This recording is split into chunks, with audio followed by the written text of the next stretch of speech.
Pour parler d'argent, cette phrase du haut-commissaire a le mérite de la franchise sur le fond de cette rencontre annuelle entre le pays et les maires. Les Tavanins ont un peu rué dans les brancards ces derniers mois, mais il flottait ce matin comme une nuée rose au-dessus de la Réunion et chacun semblait vouloir rivaliser de bienveillance. Les Tavanins, il n'y a pas de souci. On s'entend très bien. Il a rencontré les Tuamotu hier. Aujourd'hui, il rencontre l'ensemble des maires. On n'a pas de PAP entre le gouvernement, comme j'ai toujours dit. Mais on avait, avec la résolution du Congrès, mis un peu le poids pour qu'on nous écoute. Là, on est content qu'on nous écoute aujourd'hui. Tous les nuages ne se sont pas cependant dissipés d'un coup et l'on notait l'absence d'un certain nombre de maires. Rien de grave, selon le président de l'exécutif. Pour moi, il n'y a pas de froid. Il n'y a pas de froid. Je suis transparent avec les maires.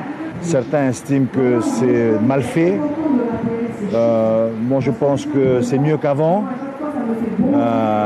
Et si ça dérange certains, qu'ils viennent me voir. Ma porte est ouverte. Mon devoir, c'est de tenter, dans la mesure du possible, de distribuer avec équité à tout le monde. Sur le fond, plusieurs ministres sont venus évoquer des thèmes très concrets pour les élus, comme la réforme des régimes sociaux, l'habitat, les transports ou le tourisme.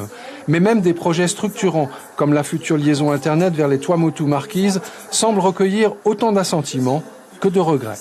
C'est un outil de développement et aussi bien dans le domaine de l'éducation ou tout simplement pour l'acheminement des documents administratifs. Mais bon, il y a 10 ans, nous avions demandé à ce que lorsque le câble Honotoa passait pas loin de l'archipel des Marquises, à cette époque, il y avait un supplément simplement à hauteur de 1 milliard. Mais aujourd'hui, le projet s'élève à 8 milliards.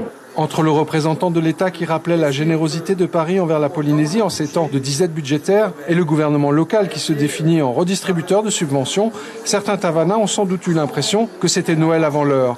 Mais les retards en infrastructure sont tels que cette illusion n'a sans doute pas duré.